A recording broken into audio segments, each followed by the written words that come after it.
Bueno, como estaba diciendo, es investigador científico del Instituto de Química Orgánica de CSIC, es colaborador habitual de Radio Nacional de España del programa de A Hombros de Gigantes y es el autor de un libro de divulgación científica titulado Los avances de la química, cuya lectura recomiendo bastante.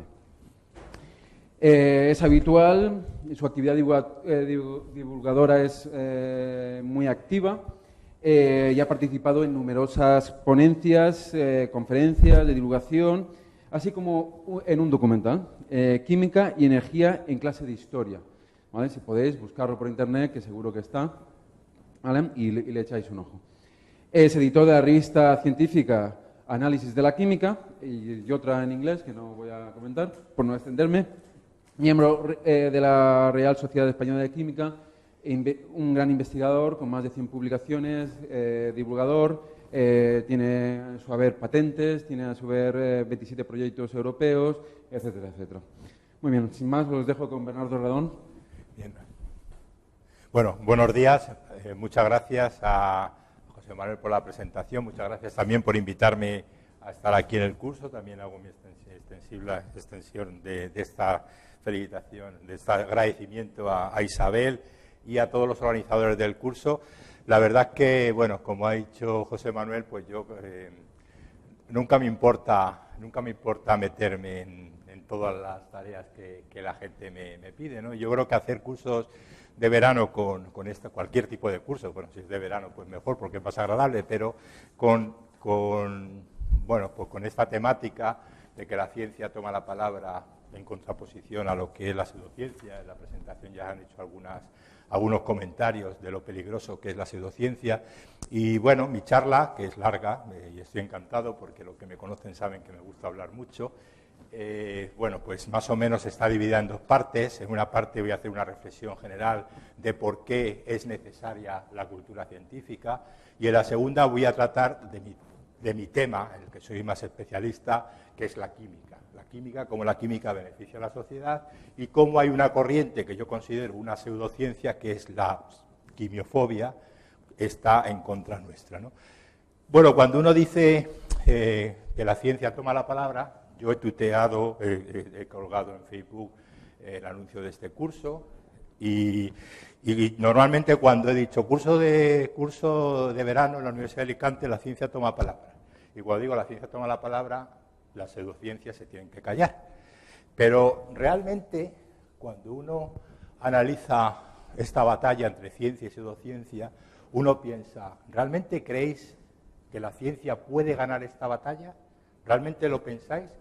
Todos estáis aquí, algunos a lo mejor sois seguidores de alguna pseudociencia, espero que no, pero no estaría mal tener seguidores de homeopatía, de astrologías, etcétera, aquí en la sala pues, para debatir. Por cierto, se me ha olvidado, a ver, ahí yo los ponentes del curso han planificado que yo hable 3 horas y media. Como he dicho, 3 horas y media para mí es casi como un respiro, no, pero podéis cortarme en cualquier momento y comentar cosas, porque lo importante no es lo que yo suelta aquí todas las diapositivas, que como ha dicho José Manuel, las vais a poder descargar en la web, sino un poco a lo mejor debatir. Bueno, entonces es inciso pues para debatir sobre esto, ¿no? Si realmente la ciencia puede ganar esta batalla. Porque realmente solo hay una ciencia, aunque evidentemente la ciencia tiene muchas áreas, muchas especializaciones, y como también ha dicho José Manuel, el que sabe física no tiene por qué saber medicina, pero todos los científicos nos regimos por unas reglas que están recogidas en el método científico. Y esas reglas son fundamentales, es decir, uno hace ciencia si se rige por el método científico. Y si no se rige por el método científico, no está haciendo ciencia. Y claro, solo hay una ciencia, pero hay muchas pseudociencias, como las falsas creencias, las supersticiones, las religiones, bueno, y ya poniendo nombre a algunas de ellas, pues evidentemente astrología, homeopatía, quiromancia, etcétera, etcétera. Y realmente una característica de las pseudociencias es que no hay reglas, es decir, uno no puede decir yo estoy haciendo pseudociencia porque me atengo a estas reglas. Y creo que este chiste, esta viñeta, explica muy bien lo que es el método científico, es decir, la ciencia y lo que es la pseudociencia. No sé si lo leéis bien, pero en el método científico se dice, aquí tenemos los datos, ¿qué conclusiones podemos extraer de ellos? Mientras que la pseudociencia es, aquí tenemos las conclusiones, vamos a ver qué datos no podemos hallar, o yo diría más, inventarnos para que salgan estas conclusiones. Y esa es una diferencia muy importante. Pero realmente las pseudociencias son enemigos muy peligrosos y muy poderosos. No hay más que ver, por ejemplo, la cantidad de dinero que mueve la empresa Boirón, que vende productos homeopáticos para cualquier dolencia y, evidentemente, en forma disfrazada de noticias, pues vende publicidad, inserta publicidad en medios de comunicación. Esta es la revista, este es el periódico 20 Minutos, pero bueno, aparece esa publicidad o ese tipo de noticias en prácticamente todo tipo de periódicos. Por ejemplo, de que un 25% de los castellanos leoneses han utilizado la homeopatía para alguna vez. Bueno, pues eso realmente, claro, evidentemente en esta noticia se destacan las grandes ventajas de esa pseudociencia que es la homeopatía. Pero lo que es más grave y peligroso, desde el punto de vista científico, académico, es que en ciertas universidades estas pseudociencias, que tienen, ya digo, mucho dinero detrás, mucho poder, se están metiendo y se organizan cursos donde se hacen cursos, por ejemplo, de homeopatía. En Madrid tenemos la Universidad de Alcalá de Henares, que tiene un hospital universitario en el que colaboran, que es un hospital homeopático. O tenemos la Universidad de Zaragoza, que tiene una cátedra y organiza cursos, o la Universidad de Granada, pues 3/4 de lo mismo. Esto sí es peligroso, ¿no? Porque realmente si entra en el mundo académico, en el mundo que se rige por el método científico, pues realmente es, tenemos el enemigo en casa, ¿no?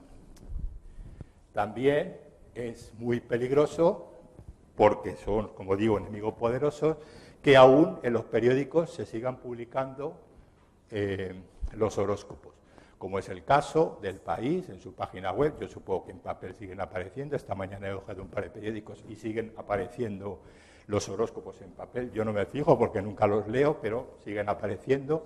Y evidentemente los horóscopos, pues no es ciencia, no hay ciencia detrás, ¿no?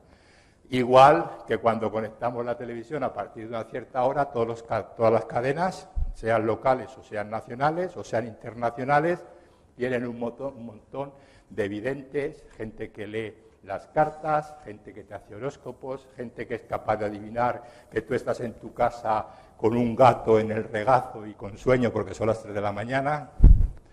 O, por ejemplo, una figura a la que se le da muchísima cancha, como es este hombre que le llaman el mago del misterio, Iker Jiménez, que tiene un programa en televisión desde hace bastantes años, creo que es en 4, y que además fue muy popular en la radio, una cadena, que el Grupo Prisa en general, donde se suele prestar mucha atención, se le suele dar mucho tiempo a las pseudociencias. Por ejemplo, la monja esta antivacuna, pues no hace mucho tiempo, hace unos meses, una entrevista larguísima que le hizo Gemma Nierga en el programa Hoy por Ahí, ¿no?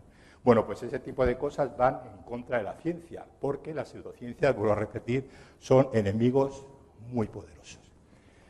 Y cuando la religión quiere dar explicaciones científicas, porque al fin y al cabo la evolución es ciencia, pues nos topamos con un enemigo superpoderoso. Y es que además hay tantas religiones que es un enemigo imbatible.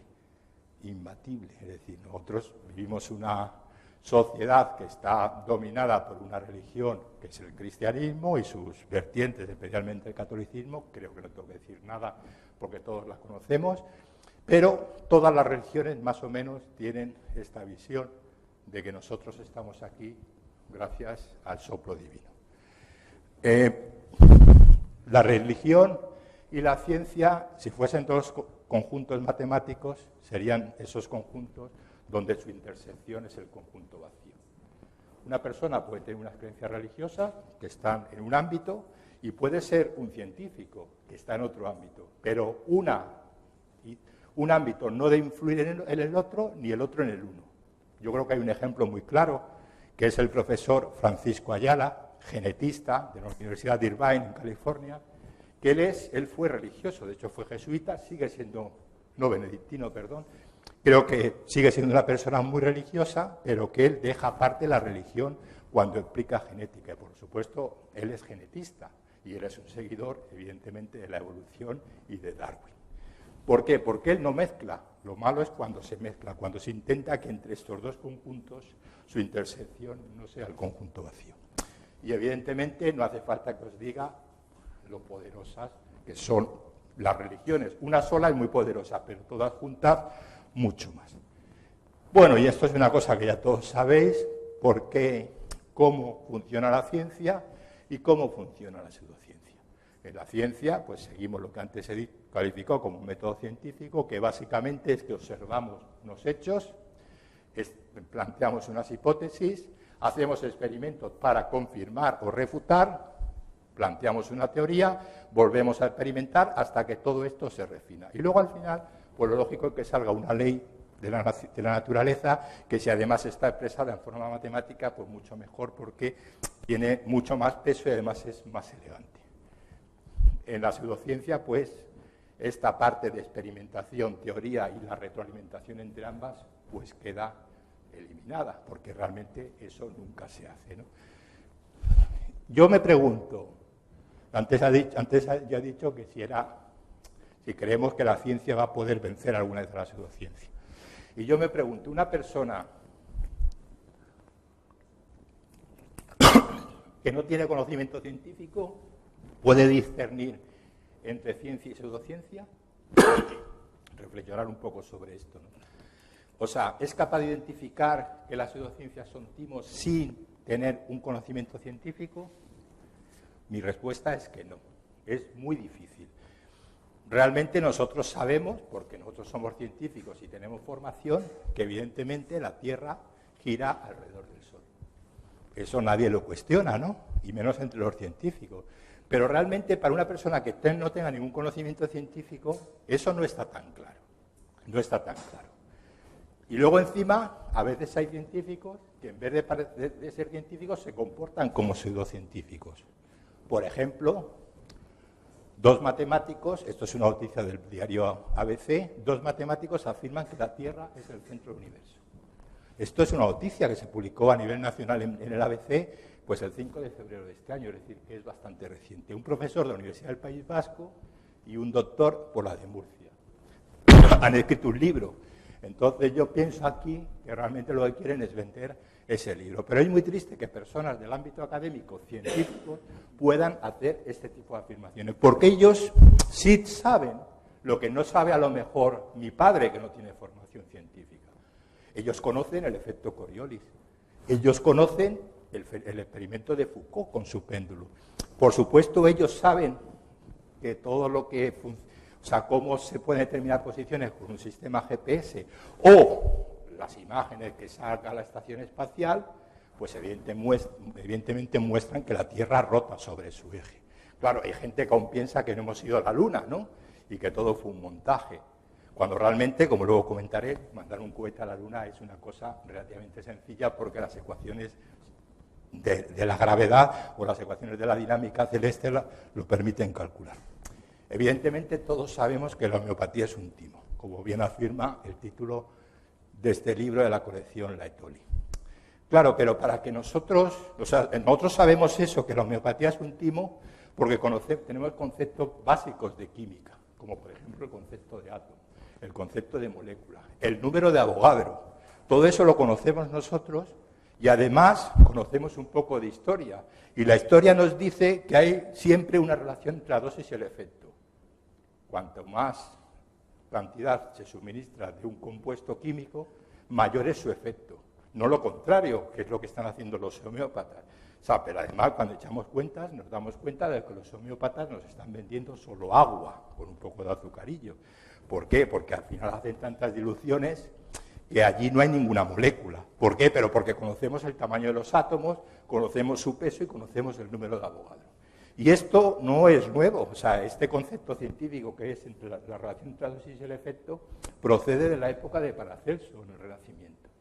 que ya dijo que todas las cosas son venenosas y nada es inocuo. Únicamente la dosis determina lo que no es un veneno. Es decir, en esas dos frases cortas están los conceptos fundamentales de la ciencia moderna, la concentración y la relación dosis-efecto. Pero una persona que no haya oído hablar en su vida de átomos ni de moléculas no tiene por qué ser suspicaz frente a la homeopatía. Es así de triste, ¿no? O, hace unos días, se ha celebrado en Madrid, en Fuenlabrada, cerca de Madrid, la Feria Mundial de la Energía Libre, que es una serie de, voy a decirlo claramente, chalados que presentan artilugios que generan más energía que la que consume. Es decir, estos chalados no tienen ni idea de ciencia, no tienen ni idea de las leyes de la termodinámica. ¿Pero por qué? Porque no se los han explicado, porque es gente, bueno, estos sí lo saben, lo que pasa es que intentan timar a los que compren esos inventos, ¿no? Eso sí conoce la ley de la termodinámica. Saben que eso que están ellos proponiendo es imposible. Imposible por las leyes de la ciencia, por las leyes de la naturaleza, por las leyes de la física. Y a lo mejor conviene recordar un poco en qué época surge la termodinámica. El ser humano, en mi opinión, ha vivido dos grandes revoluciones. Primero fue el descubrimiento del fuego y su control, dominio, reproducibilidad, etcétera, por todo lo que significó. Y el segundo se produjo a finales del siglo XVIII, a principios del XIX, con el nacimiento de la revolución industrial. Es decir, veis que hay dos grandes revoluciones en nuestra existencia que están unidas a la energía. La energía es fundamental en la ciencia. De hecho, cuando a mí me dicen ¿qué es una ciencia natural?, yo digo, es algo que estudia la materia y la energía, y la interacción entre ambas. Y ya dependiendo de cómo se estudie cuál es su campo de aplicación, pues tenemos una ciencia o la otra. El caso es que a finales del siglo XVIII, principios del XIX, con la revolución industrial, empezamos a ver un cambio, además, en lo que nosotros conocemos hoy como ciencia. En aquella época no existía realmente la ciencia, existía lo que se conocía como filosofía natural. La ciencia empieza en esta época, al comienzo del siglo XIX. Tenemos que la ciencia está al servicio de la sociedad, para el beneficio de la sociedad, y además la técnica y el desarrollo industrial están al servicio de la ciencia. Y de ahí surge el nacimiento de la termodinámica. El nacimiento de la termodinámica lo que hace es ver cómo podemos producir energía de distintas maneras, pues para hacer, evidentemente, para lo que sirve la energía, para hacer un trabajo mecánico. Las máquinas de vapor, aquí está la de Watt, pero había habido, digamos, antecedentes a lo largo prácticamente de todo el siglo XVIII, donde se podían generar, pues como digo, trabajo mecánico, se podía realizar un trabajo mecánico pues a partir de la energía que estaba contenida en el vapor de agua, ¿no? Es decir, en el calor. Y durante todo el siglo XIX se fundamenta esta gran ciencia, que es la termodinámica. Ahí están algunos de esos padres de la termodinámica, puestos en orden más o menos cronológico, desde Sidi Carnot hasta Ludwig Boltzmann, pasando por Mayer, Joule, Clausius, Kelvin, Maxwell, más otros como Planck o Gibbs, por ejemplo, ¿no? Y la termodinámica es, al mismo tiempo, una materia fácil y difícil de explicar. Pero es fácil en el contexto de que todo el mundo debería saber lo que son los principios o las leyes de la termodinámica. Yo pongo principio porque yo soy químico, y los químicos siempre somos más modestos que los físicos, pues los físicos siempre ponen leyes y nosotros son principios, ¿no? Pero evidentemente algunos de ellos incluso ya son teoremas matemáticos, como el primer principio de la termodinámica.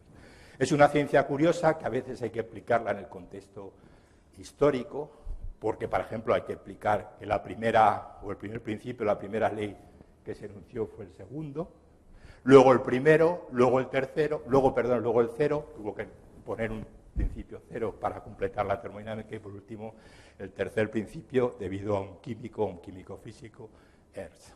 Bueno, pues hay que decir que esto lo debería saber todo el mundo, porque con una frase bastante corta se explica todas las relaciones que hay entre la energía y la materia. Definimos la temperatura, es decir, uno no puede decir que, es que yo no sé ni cómo decirlo, pero muchas veces se oyen barbaridades a los hombres del tiempo en televisión, ¿no? Cuando te quieren decir que hace más calor y te dicen que hay más temperatura. Bueno, están relacionadas, pero no exactamente lo mismo. Bueno, pues definimos la temperatura como una medida, bueno, pues del movimiento de las partículas, moléculas que están contenidas que están formando una materia, ¿no? El segundo es muy sencillo, la energía ni se crea ni se destruye, solo se conserva. Bueno, el segundo matiza al primero, porque realmente lo que nos está diciendo es que es imposible usar toda la energía para hacer un trabajo útil. De ahí surge un concepto fundamental, que es entropía, que mucha gente usa el término entropía alegremente. Por ejemplo, en las ciencias sociales el término entropía cada vez se usa más, ¿no? De hecho, ya se habla de una entropía social, entropía de la información. Eso José Manuel, que trabaja en este tema, seguro que lo sabe muy bien. Evidentemente, cuando la madre le echa la bronca al adolescente, pues debería usar el término tu habitación está hecha un asco, cada vez hay más desorden, y el chico podría contestar, es que la entropía del universo tiende a aumentar.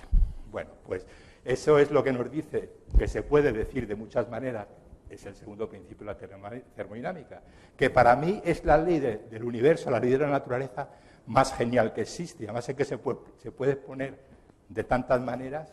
Bueno, y la cuarta, pero tercera ley, es que la entropía de un sólido perfecto a 0 Kelvin es cero, es decir, le estamos poniendo una barrera inferior a esa escala de entropía. Como he dicho, la termodinámica, y yo no sé mucha termodinámica, tengo que estudiar mucha más para saber un poco más, porque tengo que decir que me la aplicaron muy mal en la carrera, es una ciencia, un área científica muy sólida. De hecho, es el área de la ciencia que Albert Einstein consideraba como la parte más sólida de todas las ciencias de la naturaleza. De hecho, dice que es la única ley física de contenido universal que nunca será, bueno, derrocada, destronada, porque realmente él pensaba, y es así, que es una ley que se cumple en todas las condiciones, en todos los sistemas. Y aquí Einstein utiliza en este texto, que es literal, bueno, traducido al inglés, pero es literal de lo que él dijo, usa varias veces la palabra teoría. Y cuando uno habla con alguien que no sabe de ciencia, o que sabe poca ciencia, o que es un pseudocientífico, entre el científico y el no científico o el pseudocientífico siempre tenemos la disputa sobre el término teoría. Entonces van y te dicen, no, es que lo de la evolución de Darwin es una teoría, como puede ser una teoría que si a mí hoy me duele el pie, es que mañana va a llover. Eso es una teoría, ¿no? Y evidentemente teoría en ciencia no es lo mismo que teoría en el lenguaje, digamos, de la calle. Teoría en ciencia es casi lo más elevado que uno puede alcanzar en una ciencia. Y en ciencia precisamente, porque los científicos somos escépticos respecto a nuestras propias creencias, pues realmente una teoría pues está hasta que hay otra teoría que la refina. La teoría de la gravitación universal de Newton pues ha sido válida durante siglos, de hecho sigue siendo válida hoy en día, ¿no? Pero hubo una teoría que la refinó, que fue la teoría de la relatividad general. Cuando hace un par de años se encontraron los neutrinos superlumínicos, todo el mundo estaba espeluznado, porque resulta que, claro, si se confirmaba que existían aquellos neutrinos que iban más deprisa que la velocidad de la luz y que violaban uno de los principios de la relatividad restringida de Albert Einstein, pues resulta que toda la teoría de la relatividad de Albert Einstein, vuelvo a insistir, la teoría restringida, no la general, pues había que derribarla. No, para mí no, de hecho lo dije en la radio, en Hombros de Gigante. ¿Qué hubiese pasado si se hubiesen confirmado los neutrinos superlumínicos? Nada, hubiese habido que refinar la teoría de la relatividad para adaptarlo a ese nuevo hallazgo. Igual que en su momento, con las leyes del electromagnetismo de Maxwell, no se podía aplicar, por ejemplo, la radiación del cuerpo negro o los espectros atómicos, pues hubo hallazgos que dieron lugar a la mecánica cuántica. Bueno, todo eso significa que una teoría en ciencia es válida hasta que hay datos que las modifican o la sustituyen por otra. Bueno, de hecho, esto que dice Einstein, pues también se ha expresado en esta frase que es válida para todo el universo. En esta casa obedecemos las leyes de la termodinámica. ¿Y quién dijo esto? Lo sabéis, ¿no? Porque ya es una frase mítica. Esa frase la dijo Homer Simpson. Y claro, que una persona como Homer Simpson, que al que podemos considerar un patán cercano a la pseudociencia, sea capaz de reconocer el valor de especialmente la segunda ley de la termodinámica, pues dice mucho de Homer Simpson, aunque es un personaje de ficción, y dice mucho de los guionistas, productores, aquí con Archie. De hecho, este es un artículo en la revista Nature sobre Simpson y la ciencia, ¿no? Bueno, esto viene al caso porque Lisa estuvo sin ir a la escuela, porque creo que había una huelga o algo así, entonces para entretenerse intentó fabricar una máquina de movimiento perpetuo. Y Homer la paró diciendo que en esta casa se obedece la ley de la termodinámica. Cosa que los tipos estos de la energía libre no saben. Es decir, que no podemos fabricar el móvil perpetuo. ¿Puede una persona sin formación científica dar validez? O sea, sí puede y debe, de hecho, y para eso los científicos estamos para convencerles. Porque yo creo que una cosa que a los científicos nos falta es ser un poco más chulos, ser un poco más arrogantes, quizás en el buen sentido de la palabra, y decir que nuestra opinión vale más. No sé si alguno piensa que algún político de este país tiene más formación que cualquier científico de este país. Yo no lo creo que haya. Incluso los políticos que han sido científicos, la opinión de ellos vale menos que la mía. Y bueno, podéis calificarlo como arrogancia, chulería, prepotencia y tal, pero yo me pongo a prueba con ellos, ¿no? Bueno, pues ¿puede una persona sin formación científica ser capaz de dar validez al árbol de la evolución? Ahí está, digamos, el general, muy esquemático, muy simplificado, y aquí está el de los primates. O puede pensar que esto es debido al creacionismo, ¿no?, al soplo divino. Realmente, si uno tiene un poco de formación científica y ve que las células de cualquier organismo se comportan bioquímicamente como todas iguales, uno tiene que darse cuenta de que esto es cierto. Es decir, cuando bajamos al nivel molecular nos damos cuenta que esto tiene sentido. Aquí estoy representando la estructura del DNA que tiene la información para que la célula funcione, pero, por ejemplo, yo recomiendo el último programa de Hombros de Gigantes, el del lunes pasado, en el que Álvaro Martínez del Pozo habló del ATP, la molécula, digamos, que almacena energía en el organismo. Y como dijo Álvaro, no existe ningún organismo, desde el más sencillo al más complejo, que no utilice ATP, digamos, como él decía, como moneda energética dentro de las células. Y el hecho de que exista una molécula como el ATP significa que todos procedemos de un punto común. Y por lo tanto, a lo mejor Dios, quien quiera creer en Dios, pues lo que hizo fue crear el ATP. Bueno, a lo mejor, no lo dudo porque hay otros datos científicos que todos conocéis que va más allá, es decir, que va antes del ATP, ¿no? Pero bueno, creo que a nivel molecular uno encuentra explicación a esto. Pero claro, la gente tiene que saber que existe la molécula, la gente tiene que saber que existe el ATP, la gente tiene que saber que existen los ácidos nucleicos, que existen las proteínas. Por lo tanto, aunque los escépticos estos que pelean de cualquier manera contra los pseudocientíficos tienen mucho valor y mucho mérito, yo pienso que esto es un poco como Quijote frente a los molinos de viento. No podemos ganar, no vamos a ganar si nos enfrentamos directamente a ellos. Esto es como si me enfrento yo contra Tyson en sus mejores tiempos, pues no voy a ganar. Entonces, me gusta siempre explicar que en esto hay que seguir el camino opuesto. Un poco a lo mejor sería, yo podría ganar a Tyson si mi conocimiento que yo olvidé de judo, pues son suficientemente buenos precisamente porque se basaba en aprovechar la fuerza del contrario en tu beneficio. Y con esto lo que hay que hacer para ir en el sentido contrario es, pues eso, empezar a culturizar a la gente, pero no pelearme rebatiendo de si la homeopatía tal o si la astrología tal, sino introduciéndole a la gente los conceptos científicos para que cuando lleguen a su madurez tengan suficiente formación científica para que ellos mismos desechen a los homeópatas o a los astrólogos.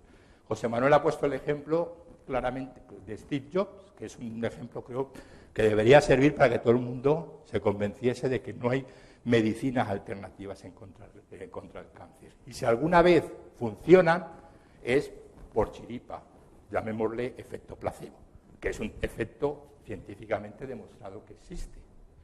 Pero, vuelvo a repetir, por chiripa, por serendipia, que se diría de manera más moderna y elegante, ¿no? Pero realmente uno sabe que para curarse un cáncer, pues tiene operación, la cirugía, o tratamiento con quimioterapia, o con radioterapia, etcétera, etcétera. Pero no por tomar bayas del campo uno se va a curar del cáncer si no está clínicamente probado como se hacen con todas las medicinas. Y por lo tanto yo vuelvo a insistir, yo creo que lo que hay que hacer es más y más cultura científica, pues prácticamente desde la cuna.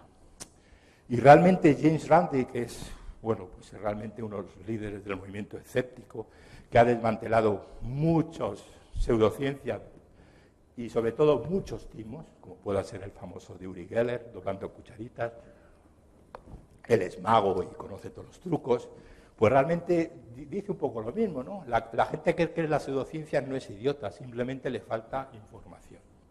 Y es verdad, porque vuelvo a repetir, si la gente tuviese esa suficiente información y formación, las desecharía a motu propio, sin tener que recurrir a ninguna pelea.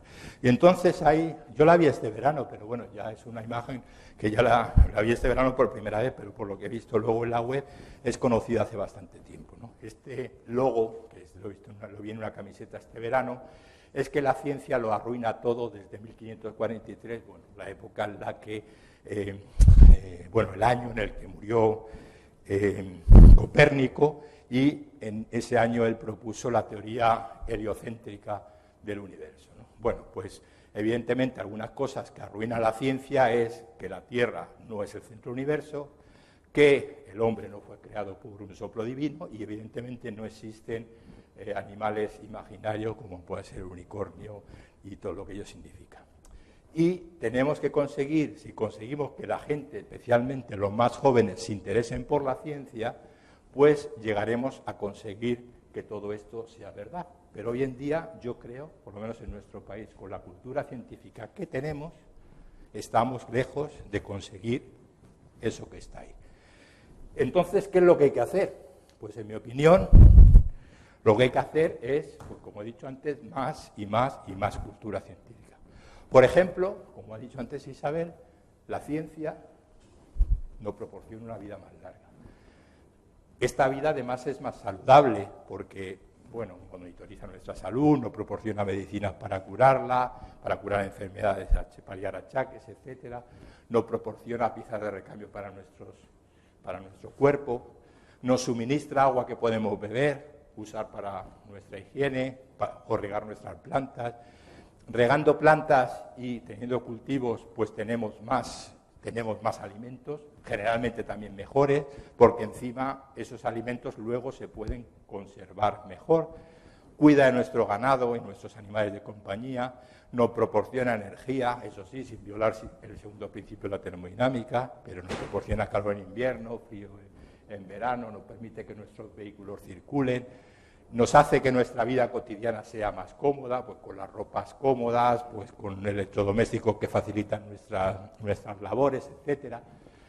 Hace que todo lo que llevemos nosotros sea de nuestro gusto, por ejemplo, el gel o el champú que hemos usado esta mañana para ducharnos, el desayuno que hemos comido, es decir, todo lo que usamos a diario se debe a la ciencia. Facilita nuestro ocio, nos permite estar a la última en la tecnología, pues desde el ordenador más ligero, el móvil también más ligero y de más duración de la batería, etcétera, etcétera. Y además, la ciencia también alimenta nuestro espíritu. Bueno, esto estaba puesto como una pregunta, pero ya todos lo sabéis, porque realmente lo que causa todas esas cosas beneficiosas para el ser humano es la ciencia y sus aplicaciones, la tecnología y la ingeniería. Y hoy en día, antes mencioné el fuego como la primera revolución, controlar el fuego, poderlo hacer fuego donde nosotros queramos, pues realmente es un avance científico impresionante. Igual que lo fue la rueda. ¿Qué serían nuestras vidas sin las ruedas? Por supuesto, el tener alimentos para todos ha sido un logro increíble de la ciencia y de la tecnología, igual que tener agua potable o un agua limpia para podernos bañar, ahora en verano en las piscinas, tener medios de transporte, instrumentos que facilitan nuestra vida cotidiana, electrodomésticos, tecnología como el teléfono móvil, internet, correo electrónico, el ordenador, o ser capaces, por ejemplo, antes de ayer, el domingo, se celebraba, era el 44º, sí, en el año 69, aniversario de la llegada del primer hombre a la Luna. Aún hay gente que cree que no hemos estado allí, sino que fue un montaje dirigido por Stanley Kubrick. Bueno, pues el caso es que el hombre llegó a la Luna y, como he dicho antes, no es difícil llegar a mandar un vehículo a la Luna y estar allí, no sé si llegó a la hora, pero bueno, fue un tiempo relativamente corto, porque las leyes de la gravitación universal ya lo permitían, es decir, había que hacer el cálculo. A mí lo realmente increíble, lo que me pareció que es un gran logro de la ciencia, fue lo que le pasó al Apolo 13. Lo que le pasó al Apolo 13 fue increíble. Houston, tenemos un problema. Y normalmente pensaríamos, pues mira, lo que tenéis el problema sois efectivamente vosotros, no nosotros, porque os vais a quedar allí. Pero no, los científicos, con las leyes de la física, fueron capaces de saber qué había que hacer. Y lo normal, en un caso de apuro, es que tú dices, no sé, si te empieza a fallar el motor del coche, pues tú piensas, me vuelvo para mi casa. Y no te quedas entre el camino entre donde estabas, tu casa, ni has ido de vacaciones, ni vuelves a casa. Bueno, pues los científicos de la NASA dijeron, no, el camino tiene que seguir hasta la Luna.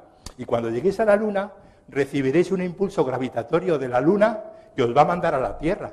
Es que eso es genial, ¿no parece que eso es genial? ¿No parece que eso es un avance de la física increíble? Porque llegar a ese punto, la Luna...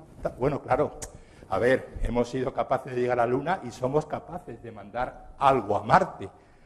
Acertar a un punto que, bueno, a veces se hacen esos símiles que yo no me quedo nunca con ellos, pero es como acertar en una manzana que esté colocada en Central Park desde la Plaza Roja de Moscú o cosas de esas, ¿no? Pues esas cosas ocurren, ¿no? Somos capaces de enviar un vehículo a Marte que además funciona, nos manda detalles químicos, porque realmente hay que decir que el Curiosity es realmente un gran laboratorio químico, ¿no? Barramos un poco para mi casa, que es la química. O tener ya un artilugio enorme que está orbitando la Tierra y que nos está dando información, pues, continua de nuestro planeta. O, por supuesto, claro, lo que ocurría antes con los cohetes espaciales es que se usaban una vez y se tiraban, pero ahora ya no. Ahora somos capaces, aunque por desgracia este programa de los transbordadores especial, por culpa de la crisis económica, ha quedado parado, pero fuimos capaces de enviar objetos al espacio que además volvían y se podían volver a utilizar. Todos estos grandes logros son, sin duda alguna, gracias a la ciencia y a la tecnología que deriva de ella. Por eso, desde que nosotros éramos una cosa como esta, que se dio cuenta de que frotando dos piedras o golpeando dos piedras era capaz de sacar una chispa y hacer fuego, hasta lo que tenemos hoy en día, tecnología, productos de consumo cotidiano, productos tecnológicos, productos que tienen que ver con la energía, pues nos tenemos que dar cuenta que, como bien dijo Pedro Echenique en el primer programa de Hombros de Gigantes, la ciencia es la mayor obra colectiva de la historia de la humanidad. Si lo pensamos, esto es así. No hay ninguna obra, se ha dicho mucho, por ejemplo, creo que fue el matemático Hardy, dijo que las obras clásicas de Esquilo o Sófocles se perderán en el tiempo, pero el teorema de Pitágoras seguirá siendo válido siempre, dentro de 100.000 millones de años, siempre, mientras que las obras, grandes obras artísticas, se van a acabar perdiendo, deteriorando, olvidando. Bueno, y realmente tenemos que transmitir que la ciencia es interesante y útil para el ciudadano. Eso lo tenemos que hacer todos los que estemos interesados por la ciencia. Pero aquí está con interrogantes, porque realmente a lo mejor, como he dicho antes, una persona que no tenga conocimientos científicos es capaz de apreciar esto. Bueno, pues eso es lo que tenemos que transmitir. Y quisiera hacer unas reflexiones sobre cómo estamos hoy en día. En nuestra sociedad global, pues vemos que estamos viviendo una sociedad tecnológicamente muy avanzada, incluso aunque la gente no tenga formación científica y técnica, es capaz de darse cuenta de que eso es así. Cuando uno compara, pues eso, poder comunicarte con cualquier persona en cualquier momento con un teléfono móvil, cuando antes, los más viejos se acordarán de que ni siquiera existían teléfonos, o eran esos teléfonos que llaman a una centralita, y a lo mejor podías hablar en una ventana de unos minutos. Yo me acuerdo, yo veraneado muchos años acerca de Denia, y yo me acuerdo cuando yo era un crío que yo tenía que ir al locutorio y pedirle la conferencia a Madrid a la telefonista. Es que ahora nos imaginamos nuestra vida sin teléfonos móviles. Ahora cuando vemos una película de los años 80 o principios de los 90, decimos, pero este tonto, ¿por qué no llama por el móvil? Es que no había móviles hace muy pocos días, prácticamente hace 2 días. Pero bueno, el móvil es simplemente un ejemplo, ¿no? Yo creo que es un ejemplo que sirve para que la gente se dé cuenta que la sociedad es tecnológicamente muy avanzada y estamos viviendo una crisis económica. La primera vez que yo di esta charla no la he dado nunca porque esta charla pero yo uso diapositivas que a lo mejor son en otras charlas. La primera vez que usé esta diapositiva fue en marzo del 2012 en la Universidad de Sevilla en un curso para periodistas que tenían interés por la ciencia. Y luego veréis por qué yo tengo interés en que los periodistas sepan ciencia, ¿no? Bueno, en aquel momento yo ponía crisis económica, pero es que ahora mismo yo no sé ni lo que estamos viviendo, ¿no? Porque la crisis económica, lo grave de la crisis económica, esta crisis económica que estamos viviendo es que se está usando para hacer ideología. Y cuando se mezclan las dos cosas es muy peligroso, es como mezclar la religión y la ciencia. Bueno, pues realmente yo entonces ponía crisis económica, pero yo diría crisis supereconómica que está teniendo unas consecuencias que van más allá de tener poco dinero, ¿no? O tener poco crédito. Realmente creo que esta pregunta, 1 año y medio después, sigue siendo válida. ¿Sabemos realmente quién nos gobierna? Luego sabemos, porque lo vemos a diario, que hay muchas desigualdades entre seres humanos.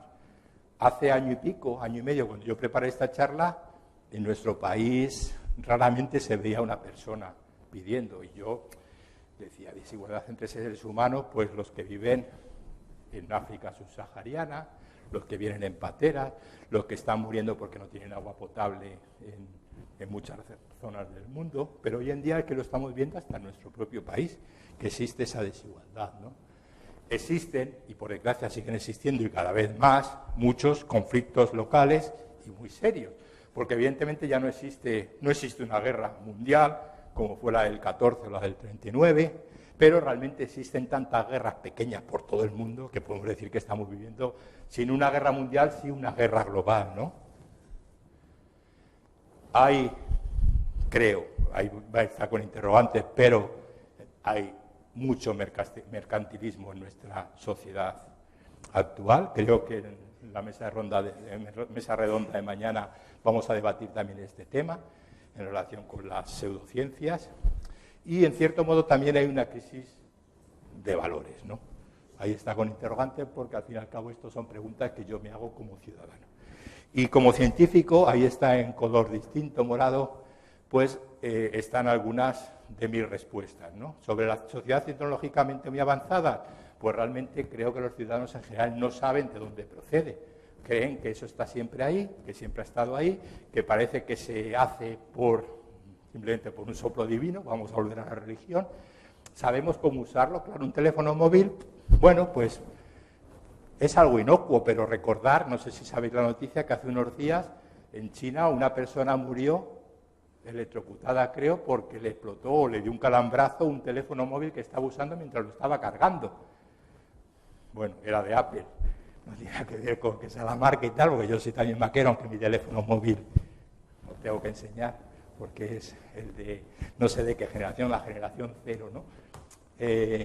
Bueno, y también si sabemos sus consecuencias. Vuelvo al teléfono móvil, el teléfono móvil no es tampoco a lo mejor muy allá. Bueno, claro, hay una corriente pseudocientífica que dice que usar el teléfono móvil provoca un cáncer realmente del cerebro. Bueno, realmente son tonterías porque no está probado y además cuando uno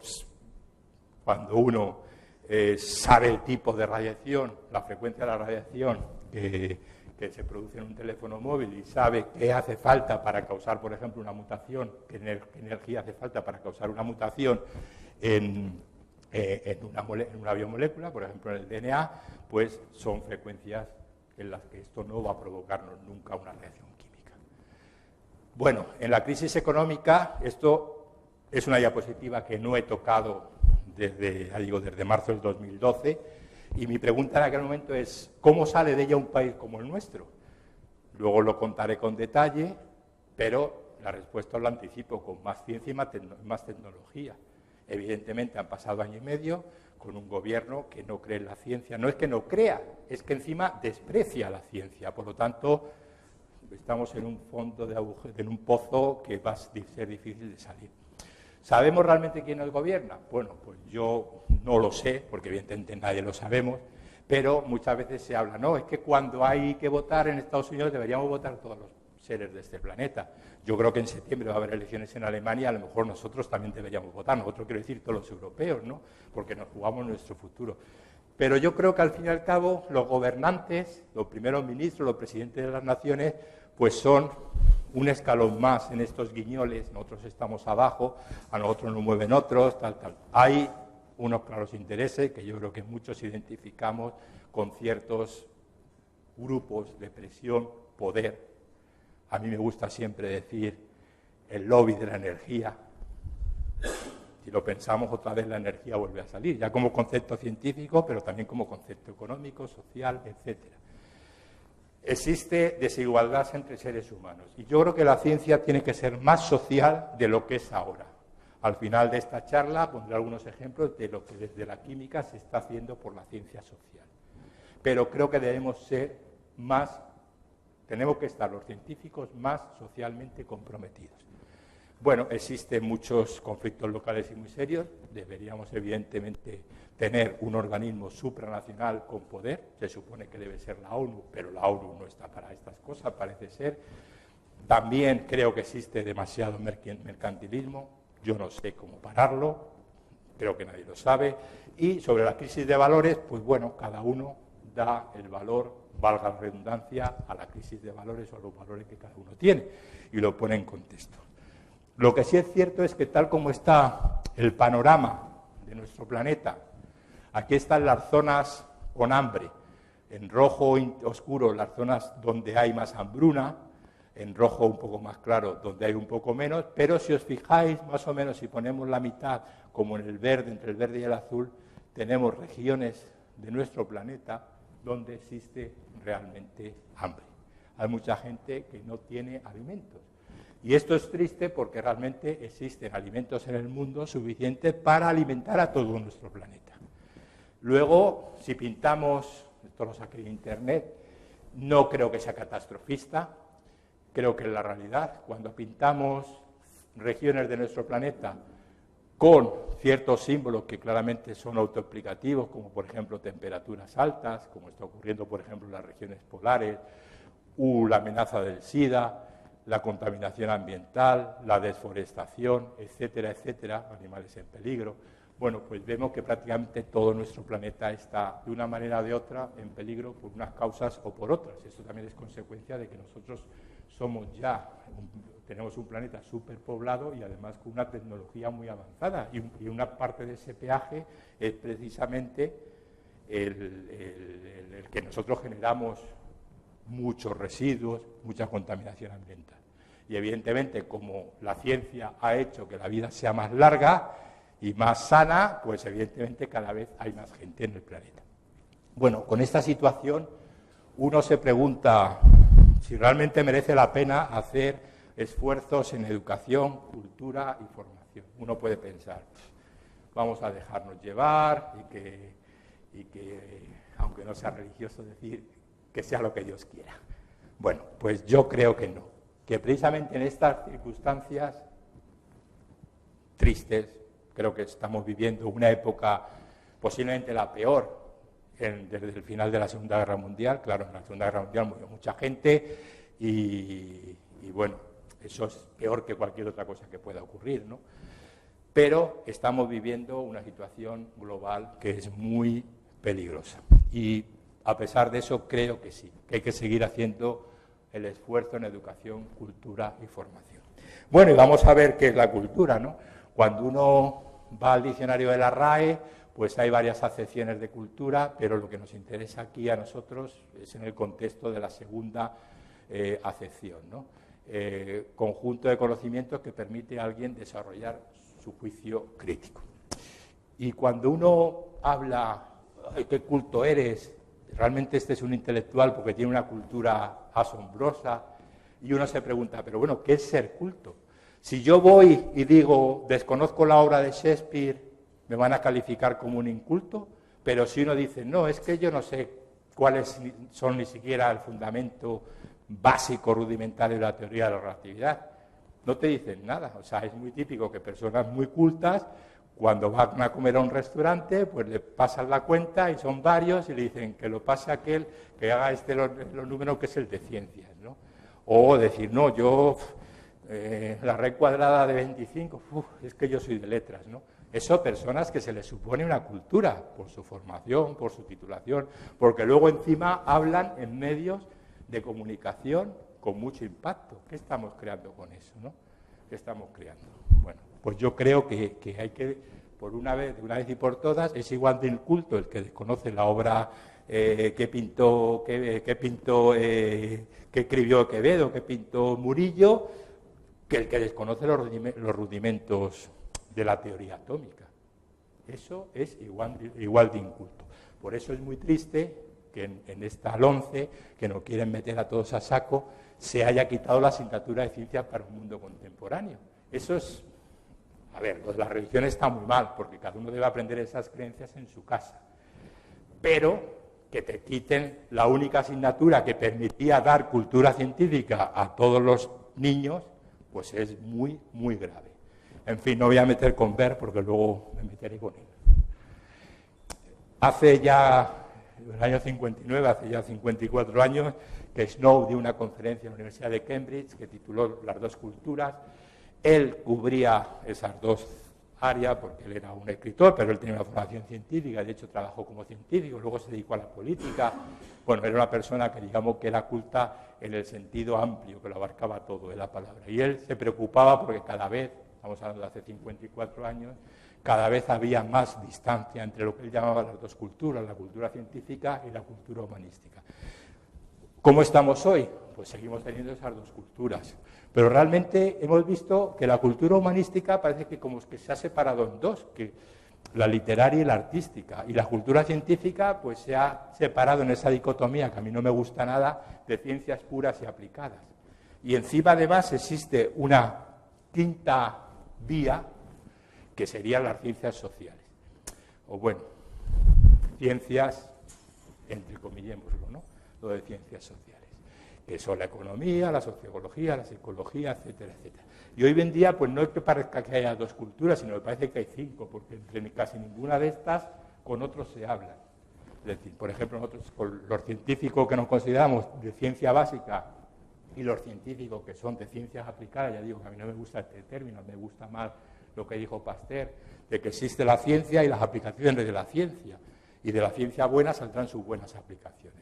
Bueno, pues hoy en día, por ejemplo, entre los científicos estos que nos consideramos científicos de ciencia básica y los que son de ciencia aplicada, pues parece que también hay una pelea.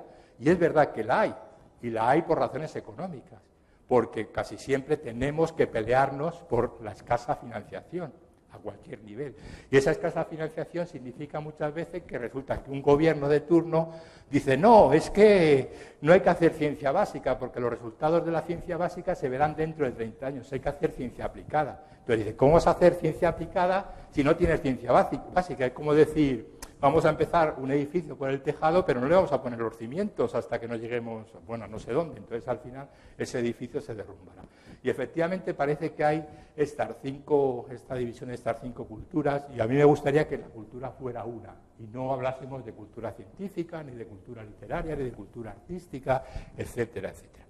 Porque muchas veces dos áreas tan distantes como es la pintura del Renacimiento y la química analítica y la química física convergen. Y hay intereses comunes. El arte puede ser una fuente sensacional para que los científicos investiguemos. Y la ciencia es una herramienta magnífica para que las artes o la literatura o cualquier otra ciencia puedan progresar. ¿Qué sería de los científicos sociales sin la estadística? Que quieras o no, la estadística es matemáticas, aunque muchos matemáticos no lo consideren así. En fin, pero eso es otro asunto.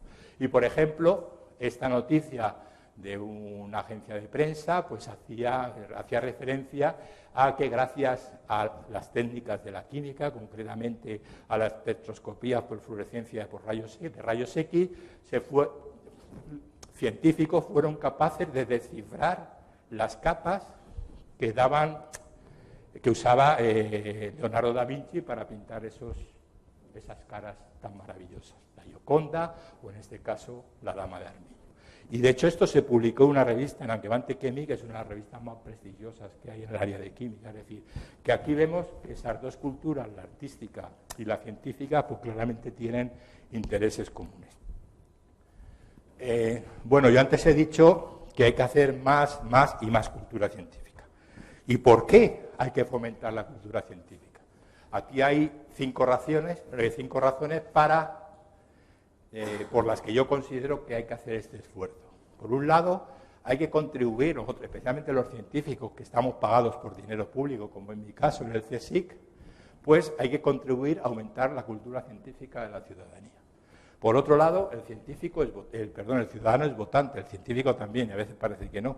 El ciudadano es votante y, por lo tanto, si el ciudadano reconoce que la ciencia es buena para sus intereses, pues va a presionar a los gobernantes, a los futuros gobernantes, para que consideren la ciencia y sus aplicaciones como algo importante en nuestras vidas y, por lo tanto, aumentar la inversión en ciencia. Existen muchos casos a nivel mundial, histórico, de que realmente la inversión en ciencia al final da sus frutos y uno, al final, consigue muchos beneficios de la investigación. Es decir, es un motor de la economía. Uno puede basar su economía en construir viviendas, en el turismo, ambas coyunturales, como se ha demostrado claramente en nuestra crisis, o uno puede basar su economía en vender productos de alto valor añadido. No sé si habéis oído algunos un anuncio que están poniendo ahora en la radio de la Lotería Nacional. Para mí es repugnante.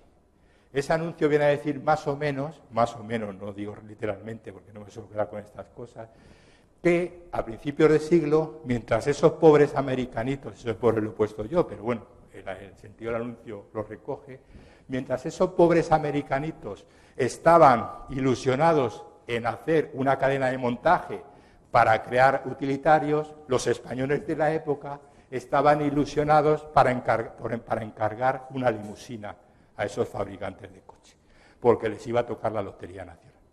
Bueno, yo creo que este anuncio es un insulto a la inteligencia de todos los españoles. Y no hace falta contar cuántos vehículos, cuántas familias han vivido de las cadenas de montaje, supongo que se está refiriendo a Ford, en Detroit, aunque ahora la ciudad de Detroit está en la ruina. Pero bueno, ha vivido mucha gente de la fabricación de coches, es decir, de la tecnología. En nuestro país se hace ahora el Plan PIBE 3, que al final vamos a tener nombres de Plan PIBE más que de reyes o que de papas. El Plan PIBE 3, que está muy bien, que nos favorezcan a los que nos queremos comprar un coche, nos favorezcan la compra, porque muchas familias viven de vender coches en España. Pero si pensamos a quién van los beneficios reales de los coches que se venden en España, ¿dónde van? ¿Dónde van? Si alguien se compra un Volkswagen, pues va a Alemania. Si alguien se compra un Hyundai, se irá a Corea. Y si alguien se compra un Suzuki, que supongo que es japonés, pues se va a Japón. Por lo tanto, los que tienen la invención son los que manejan el cotarro. Y esos son los que al final ganan.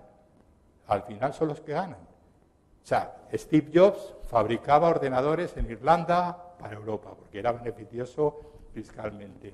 En Corea para el mundo. Pero al final los beneficios, aunque él no repartía beneficios, de Apple iban para la empresa Apple, que es americana. Por lo tanto, invertir en ciencia tiene sus beneficios. Pero invertir en ciencia no es sembrar patatas. No es planto ahora y dentro de 6 meses o tal, veis que yo no soy agricultor y no sé cuánto tiempo tarda una patata en crecer, la recojo y las vendo. No, la ciencia necesita paciencia. Bueno, hay que promover el interés de los jóvenes por la ciencia, por lo que os decía antes, si la gente tiene pues formación científica, pues será capaz de darse cuenta de muchas de estas cosas. Y además yo creo, aunque no tengo tan claro si esto es cierto, porque no hay muchos ejemplos en la historia de la humanidad, que si la ciencia, si promovemos la cultura científica, si hacemos que la gente sea más culta científicamente, más culta en general, al final tendremos una sociedad más democrática. Y normalmente una sociedad más democrática es una sociedad más justa y además, especialmente, más justa socialmente, que también es uno de los temas de este curso, ¿no? Tenemos muchos protagonistas de la cultura científica, o sea, muchos protagonistas que deben hacer cultura científica. Yo creo que el papel de las sociedades científicas es fundamental, liderados, coordinados por COSCE, que agrupa a todas las sociedades científicas, relacionadas con la química y la bioquímica, está la Sociedad Española de Bioquímica y Biología Molecular, relacionados con la química, el Foro Química y Sociedad, la Asociación de Químicos, la Real Sociedad Española de Química, pero otras sociedades científicas fuertes, como es la de Física o la de Matemáticas, también deben hacer esfuerzos por aumentar la cultura científica de todos nosotros. Tenemos que, los centros de investigación, como el mío, el CSIC, es muy activo en promover actividades de cultura científica y deben ser aún más activos y deben ser todos los que estén implicados. Yo hablo del CSIC, pero no se hace tanta actividad similar en otros, como el INIA, el INTA, etc. Las universidades son centros de enseñanza, pero yo creo que en las universidades también se debe promover la cultura científica. Muchas universidades pues tienen sus unidades de cultura científica. Este curso de verano es claramente un ejemplo de cómo desde la Universidad de Alicante se está promocionando la cultura científica. Pero yo creo que, por ejemplo, en todas las carreras, especialmente las científicas, los estudiantes deben recibir clases y ser enseñados, clases de cultura científica general, fundamentos, y luego ellos deben ser capaces, a través de talleres, prácticas, etcétera, de explicar a sus ciudadanos la ciencia. Yo soy de la opinión de que el científico que no es capaz de explicar a su vecino, que no sabe de la ciencia, lo que está haciendo en el laboratorio, lo que está haciendo frente a un ordenador, es que ni él mismo lo ha entendido. Los científicos debemos hacer el esfuerzo de explicar la ciencia a nuestros vecinos, a nuestras abuelas, etc. Los profesores de enseñanza preuniversitaria son fundamentales. Aquí tenemos a varios, por lo menos hay 2 que yo conozco, y además sé que también son activos en este tipo bueno, a la redundancia, de actividades, y son fundamentales para que los más jóvenes aprendan, sepan, tengan cultura científica. Nosotros, los investigadores individuales, yo me puedo poner como ejemplo porque no creo que haya en España alguien con tanta actividad tan variada y tan intensa en cuanto a número y tipo. Internet es una herramienta poderosísima y también, por supuesto, siempre lo han sido los medios de comunicación. Realmente los medios de comunicación es el nexo que une al ciudadano con el científico. Entonces yo creo que los medios de comunicación, del que luego me extenderé un poco más, deben jugar un papel muy importante en la transmisión de la cultura científica. Bueno, primer punto, decíamos que hay que contribuir a aumentar la cultura científica del ciudadano. En primer lugar, por una cosa que nos distingue del resto de los animales, del resto de seres de este planeta. Y es que nosotros somos la única especie que es capaz de aprender, conocer, aprender y además complacer. Claro, cuando uno es joven, uno no se da cuenta la suerte que tenemos y lo bonito que es aprender cosas. Cuando uno es joven, porque como se dice, ser joven y sensato suelen ser a la vez incompatibles. Bueno, pero si nos damos cuenta, a mí es que cada vez me gusta estudiar. O sea, yo divulgo porque aprendo. Quiere decir, yo cuando doy una charla, a mí me gusta hablar de temas nuevos y cada vez que yo doy una charla es que me gusta dar la charla porque yo he aprendido muchísimo. Y alguna vez lo he dicho, yo no sé si vosotros vais a aprender algo de tal tema, pero yo sí he aprendido mucho. Bueno, pues creo que como seres humanos debemos valorar eso. Luego, si nosotros tenemos conocimiento científico podemos emitir opiniones sin que nadie las emita por nosotros. Estamos muy acostumbrados a que sobre cualquier tema, y en este caso las pseudociencias tienen mucho que ver, los antitransgénicos o los protransgénicos, las energías limpias o no limpias, las energías nuclear sí o la energía nuclear no, las células madres sí o las células madres no. En todo esto, si el ciudadano tiene formación, pues podrá emitir una opinión propia, no llevada por un medio de comunicación, por un lobby que le interesa pues que comamos todo un maíz transgénico o que le interesa quemar todos los campos de transgénico que haya en el mundo. Es decir, que tenemos que tener nuestro propio criterio. Pero además, teniendo ese conocimiento, pues somos capaces de discernir entre una ciencia y una pseudociencia, que es un poco lo que yo hablaba al principio de la charla, ¿no? Con esta diapositiva no voy a entretener porque luego volveré a ella, ¿no? Pero esto es ahora mismo cómo está la ciencia. ¿Cuánto? ¿15 minutos hago la pausa? Bueno, en la ciencia actual, y cuando uno dice ciencia actual, significa los beneficios que la sociedad va a sacar de las ciencias. Tienen dos grandes áreas de aplicación. La biomedicina, que tiene que ver con nuestra salud, y la ciencia de los materiales, que es la que nos va a proporcionar los artilugios con los que nosotros vamos a vivir mejor. Y esto confluye quizás en un área interdisciplinar entre estas dos, que como veis son áreas multi e interdisciplinares, que es la nanobiomedicina, que es ya combinar la nanociencia, que es la ciencia de objetos a escala nanoscópica, y la medicina. Por ejemplo, teniendo uno cultura científica o una cierta formación científica, es capaz de disfrutar de noticias, voy a poner unas cuantas noticias en el periódico, que tienen que ver con estas dos grandes áreas, la biomedicina y la ciencia de los materiales. Y esta, de hecho, es un área que tiene que ver más con la ciencia de los materiales, pero que tiene unas aplicaciones muy claras en biomedicina. Por lo tanto, es una noticia sobre nanobiomedicina. Y es una noticia publicada en febrero de este año en El País sobre un nuevo microscopio para ver el ADN en el espacio y el tiempo. Ya he mencionado antes que el ADN, el DNA, a mí me gusta decir más DNA, bueno, pues es la molécula que lleva la información de la vida, por lo tanto es una molécula que a todo el mundo, por lo menos las siglas, le suenan. Bueno, pues esto fue, no quiero decir, cuando la gente dice, bueno, la noticia ponía que era un microscopio electrónico 4D, y todos sabemos que nosotros vivimos en un espacio tridimensional y por lo tanto ver en la cuarta dimensión parece un poco extraño y tal, pero esto, lo que está diciendo la noticia, lo que describe la noticia, es un trabajo, una investigación publicada por el grupo de Ahmed Zebail, premio Nobel de Química en el año 1999, en el que eran capaces de ver una estructura nanoscópica, en este caso fue el DNA, pero puede ser cualquier otro tipo de estructura, resuelta en el tiempo, es decir, que ellos hacen un scan, un cribado a lo largo de una secuencia temporal. Y esto, ¿qué impacto tiene en nuestra? Esto es una investigación básica, pero ¿qué impacto tendrá esto en nuestras vidas? Bueno, el impacto en biomedicina va a ser increíble si se confirman los pronósticos. Ya digo que esto es una investigación aún académica en sus etapas iniciales, pero que en el futuro puede tener unas aplicaciones muy, muy importantes, porque podremos hacer un diagnóstico de muchas enfermedades, a lo mejor con una técnica no invasiva o a lo mejor cogiendo una muestra sin tener que recurrir a la quimioterapia, a ensayos más enérgicos, etcétera, etcétera.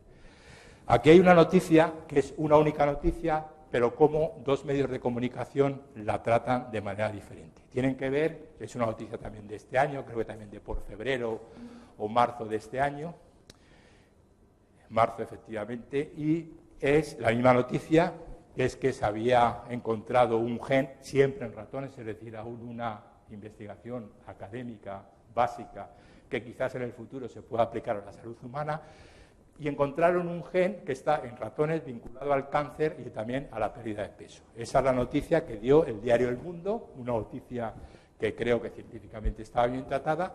En cambio, el ABC se lanza a la piscina y lanza un titular que no es el real.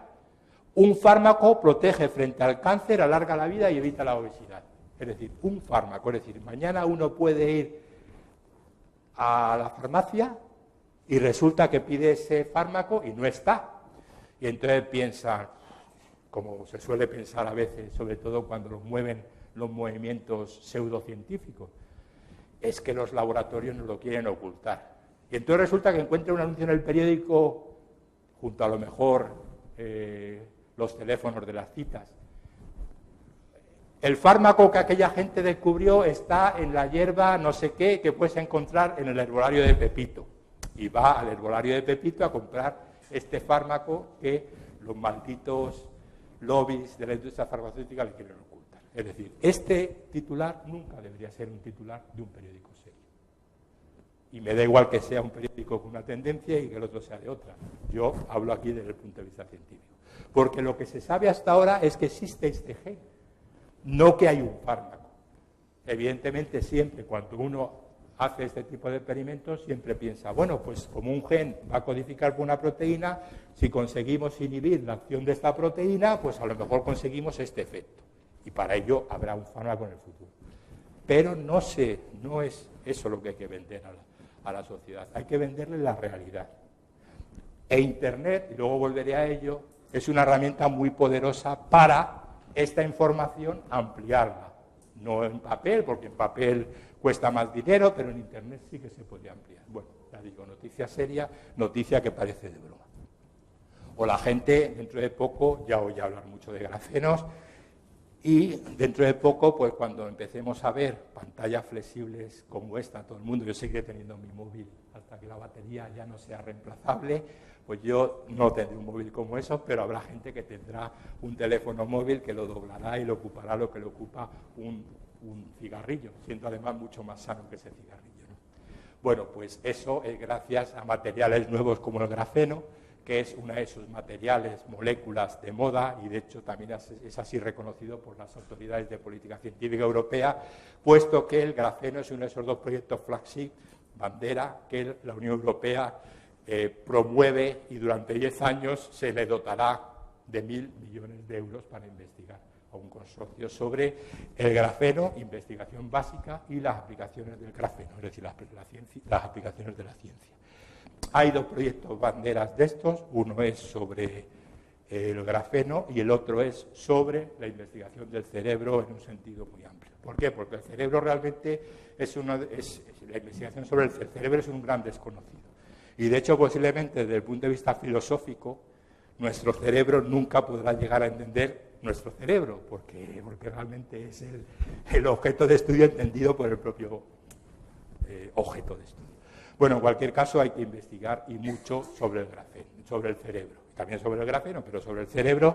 Y en España tenemos algunos grupos importantes investigando en neurociencia, como el grupo de Javier de Felipe en el Instituto Cajal del CSIC. Bueno, y esta es una noticia que siempre a todo el mundo le atrae mucho, ¿no? Cuando, bueno, la astronomía, la astrofísica son noticias que siempre atraen mucho, y de ahí a veces se pasa, por desgracia, la astrología. Originalmente no existía diferencia entre un astrónomo y un astrólogo, pero claro, en aquel momento un astrólogo era otra cosa distinta a lo que soy, ¿no? Pero bueno, siempre llama la atención que nosotros, o sea, una persona que no sepa nada de ciencia puede decir, pero ¿cómo es posible que algo que está a tantos años luz, que cuando lo pones en kilómetros te hacen falta un montón de ceros, y dices, pero ¿cómo es posible saber que la composición de ese planeta, como es en este caso, es agua? Bueno, pues eso se consigue gracias a la ciencia. Eso es otra de las maravillas que los científicos tenemos que vender, que nosotros, gracias a especialmente la espectroscopía infrarroja y su aplicación telescópica, la astronomía de infrarrojos, somos capaces de conocer la composición química de este tipo de objetos tan distantes, ¿no? Una noticia que viene de aquí, de la Comunidad Valenciana, creo que esta también la puse cuando estuve aquí en el mes de febrero, porque era además una noticia en aquel momento muy reciente, pero bueno, al estar la Comunidad Valenciana, yo sé que siempre, tradicionalmente, habéis tenido problemas con el agua potable. Bueno, por ejemplo, en Alcira se estuvo consumiendo, ya se prohibió, pero durante un mes se estuvo consumiendo un agua contaminada con un herbicida. Y de hecho mucha gente tenía equipos de ósmosis inversa para retener este tipo de contaminantes, ¿no? Bueno, esto es un tema que bueno, cuando yo hablo de la importancia que tiene el agua y lo que hace la química por tener agua potable, parece increíble que aún hoy en día en nuestro país puedan ocurrir este tipo de cosas, que haya aguas contaminadas. Pero bueno, si os fijáis, hay una noticia que también tiene un contenido que parece que es un contenido que tiene que ver casi más con la página de sucesos del periódico que con la ciencia, pero hay ciencia detrás. Pues, por ejemplo, saber por qué este compuesto, que ya está prohibido como herbicida hace muchísimo tiempo, por qué tenía esa acción herbicida, por qué se prohibió, por qué relación hay este compuesto y su estructura química y su actividad biológica. Y bueno, aquí hay un concepto físico-químico interesante, que es la ósmosis inversa, ¿no? Bueno, pues como decía antes, a veces los medios de comunicación pueden perfectamente explicar un poquito más de esto, especialmente en Internet. Bueno, pues si parece hago ahora una pausa, porque aquí digamos que tengo un corte, muy más lento de lo que pensaba, pero bueno, da un poco igual, porque como os he dicho, tampoco me preocupa dar todas las diapositivas, explicar todas las diapositivas, sino que ir lento como voy. Bueno, y tenéis preguntas ahora. Antes de empezar con las preguntas, deciros que va a haber un café, que estáis todos invitados, ahora aquí fuera, ¿vale? ¿Tenéis alguna pregunta al respecto? Yo sí que tengo unas cuantas. Vale, cuando has hablado de la termodinámica, has comentado que hay unas leyes fundamentales, bueno, que hay unas teorías bien fundadas y bien conocidas, pero siempre te salen con el mismo tema de, pero es que la ciencia no lo sabe todo. ¿Ves? Entonces, ¿tú qué les contestarías en estos casos? Bueno, yo en este caso, alguien que no sepa nada de ciencia, les diría que aunque la ciencia no lo sabe todo, la religión sabe aún menos, la parapsicología sabe aún menos, la homeopatía sabe aún menos, es decir, que todo eso se lo contestaría. Y yo le diría que precisamente que la ciencia no lo sepa todo es una de las grandes grandezas de la ciencia, porque significa que la ciencia nunca se acaba. Cuando uno empieza una tesis doctoral, bueno, siempre se le da un tema. A mí lo que me gusta de esa tesis doctoral, lo he dicho creo que varias veces aquí, de hecho en la propia estructura de la charla, a mí no me interesa llegar al final, es decir, podemos plantear la síntesis de una molécula, si llegamos a ella bien, pero si sale un resultado inesperado entre medias, eso hay que investigarlo, porque eso es lo que hace que la ciencia progrese. Pero en el caso concreto de la termodinámica, hay que decir que es una de las teorías científicas más sólidas que existe. Y esas 4 leyes de la termodinámica, algunas de ellas, como la primera ley, ya no es que sea una ley, es que es un teorema. Y si antes yo decía que el teorema de Pitágoras se mantendrá por los siglos de los siglos, la primera ley de la termodinámica también, porque está demostrada matemáticamente la ley de la conservación. Lo hizo Emil Noether, a mí se me escapa porque no sé suficiente en matemáticas, pero Emil Noether demostró matemáticamente que la primera ley de la termodinámica, es decir, la conservación de la energía, es un teorema matemático. Y luego las otras leyes, especialmente la fundamental, que es la segunda, porque la primera, la cero, es una definición, y la cuarta es, digamos, poner un límite a esa escala. Pero la segunda ley de la termodinámica, pues es que hay tantos millones y millones de ejemplos que es que pues, tenemos que decir que se cumple siempre. Y de hecho muchas observaciones que han derivado de la segunda ley, pues se han cumplido. Esto como en matemáticas existe, por ejemplo, los problemas abiertos. La hipótesis de Riemann, la hipótesis de Poincaré, que se probó hace poco, en su momento el último teorema de Fermat. Es decir, problemas que se usan como teoremas, pero que nadie ha demostrado el teorema, pero resulta que a partir de ellos se han derivado muchas cosas que se han probado luego ciertas. Llegará un momento en que se demostrará matemáticamente. Y cuando algo se demuestra matemáticamente, dejando un poco aparte a Gödel, pues debemos decir que es más que una ley. ¿Sabes? Has puesto una serie de noticias científicas en los luego pondré alguna más medios de comunicación, y entonces me ha llamado la atención en alguna que había 2 medios de comunicación que la trataban de modo totalmente diferente. ¿Qué solución piensas tú que puede haber para que los medios de comunicación sean más rigurosos con la exposición de los temas científicos? Luego voy a poner algunas diapositivas tratando el tema concreto de los medios de comunicación, pero yo en general creo que los periodistas científicos, los que escriben sobre ciencia en los medios de comunicación, deben tener una cierta formación científica. Una formación científica que no tiene por qué ser una carrera de ciencias, pero uno tiene mucha cultura científica, de hecho más que la que tenemos muchos científicos, simplemente leyendo buena divulgación científica. O sea, leyendo a los maestros, a Carl Sagan, a Isaac Asimov, a Gamow, o a los clásicos como puede ser Euler, ¿no? Entonces, hay que pedirles que tengan esa formación científica. Si a ellos se les escapan los detalles técnicos, que consulten a un especialista, un científico. Pero que le consulten críticamente, es decir, como consultaría un escéptico, porque luego pondré algún ejemplo de noticias generadas por científicos que son más peligrosas que un saco de bombas. El otro día salió una noticia que era que muchas playas estaban empezando a había un nivel de contaminación más o menos inaguantable por culpa de las cremas solares. Y entonces resulta que una periodista me llamó, porque llamó al Foro Química y Sociedad, y yo soy consejero del Foro Química y Sociedad, y de allí le remitieron a mí para que yo hablase de esa noticia. Y yo le dije, yo de esa noticia no te voy a hablar, porque no la he generado yo, y yo en este tipo de noticias soy bastante escéptico, como luego demostraré con varias diapositivas. Y entonces yo le dije, mira, a lo mejor, no sé quién ha generado esta noticia, porque yo acababa de leerlo en el boletín de Madrid más de esa noticia, y no me había fijado quiénes eran los autores del estudio, ¿no? Localízales en tal sitio, le di una sugerencia y le dije, pero por favor, bueno, te voy a dar un consejo, pregúntale, y le dije un par de cosillas que tenía que preguntarle. Por ejemplo, la concentración, la relación dosis y efecto, es decir, lo que hubiese preguntado para Celso hace 550 años. Y la mujer me dio mucho la gracia por ser yo, en esas noticias, escéptico, ¿no?, respecto a lo que ellos estaban. Entonces yo creo que los periodistas tienen, vuelvo a repetir, más formación científica y asesorarse de los científicos. Y, por supuesto, los científicos, los universitarios, no podemos nunca negarnos a colaborar con un medio de comunicación.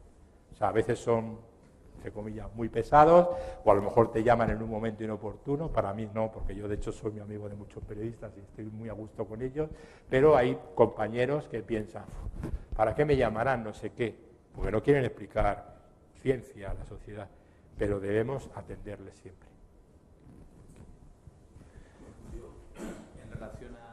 Cuando hablabas del interés, la importancia de fomentar la cultura científica, no lo has dicho, seguramente será un despiste o estará incluido, aparte de formar a ciudadanos que van a votar a políticos, también hay que formar lo que van a ser futuros políticos, porque son los que al final van a tomar las decisiones. Entiendo que está incluido eso. Sí, a ver, yo sobre todo cuando hablo de formar a los jóvenes, vamos a ver, yo no solo para votar, sinceramente, al final van a ejercer de sinceramente, yo tengo fama de ser optimista, pero los últimos meses me estoy dando cuenta de que a mí se me debe calificar como un pesimista, pero muy serio.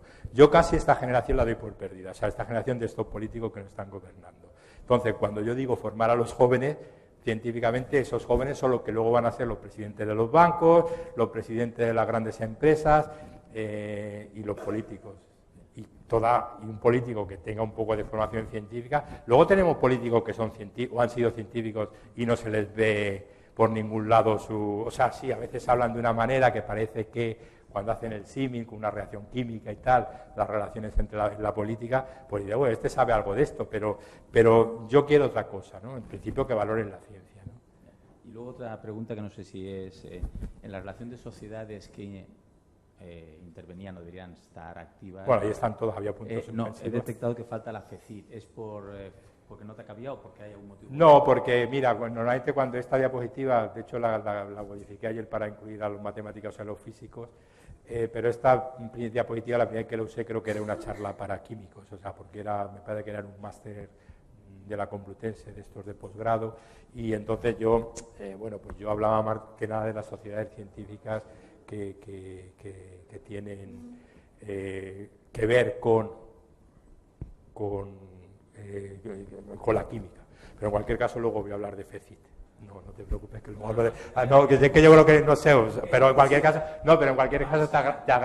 ya entiendo que a lo mejor ahí hay algo más sano. Yo también te contesto más sanamente que bueno, que yo de la FECIT soy un poco y conozco a mucha gente sobre todo del servicio SIN, de noticias científicas, porque bueno, coincidimos en Hombros de Gigantes, ¿no?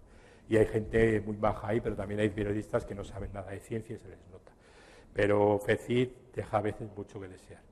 La gente que trabaja en cultura científica, las unidades de cultura científica, saben que una de las peores cosas que puede hacer alguien que esté metido en la unidad de cultura científica es pedir un proyecto a FECIT. Primero, porque hay poco dinero. Segundo, porque las condiciones pueden cambiar sobre la marcha. Y tercero, por la manera que te piden de que cofinancies y que luego justifiques. Entonces, la gente normalmente no suele estar contenta con FECIT. FECIT ahora mismo está ejerciendo una labor que, en cierto modo, me parece que es suprimible en el sistema español. La FECIT tuvo mucho sentido en el año 2007, pero porque el año 2007 coincidió con el año de la ciencia en España, ¿no? Que fue una iniciativa muy buena. Únicamente para la gente que no lo sepa, FECIT es la Fundación Española para la Ciencia y la Tecnología, digamos, macro, que no es una sociedad española de química o de física o de matemáticas, sino un ente gubernamental. Sí, perteneciente a un ministerio que es de Economía, el INECO. Ha ido... Ya, y bueno, ahora hay que decir que FECIT en los últimos tiempos ha absorbido a la Fundación Genoma, que en un área más restringida, porque era, bueno, pues todo lo relacionado con el genoma, la Fundación Genoma España ha sido absorbida por FECIT. Eso está bien, desde el punto de vista logístico, pero claro, si luego resulta que el presupuesto con el que funciona FECIT ahora no es que sea la suma de FECIT más Genoma, sino que es algo menos que lo que tenía FECIT antes, pues no se puede trabajar en estas condiciones. A mí me sorprende que incluso en carreras científicas como física o química haya gente que incluso de su área de experiencia crea en estas tonterías. Por ejemplo, en un curso que hice aquí, que conocí a una alumna que lo primero se presentó, tenemos que presentarnos, decir nuestro nombre, nuestra profesión y un libro favorito.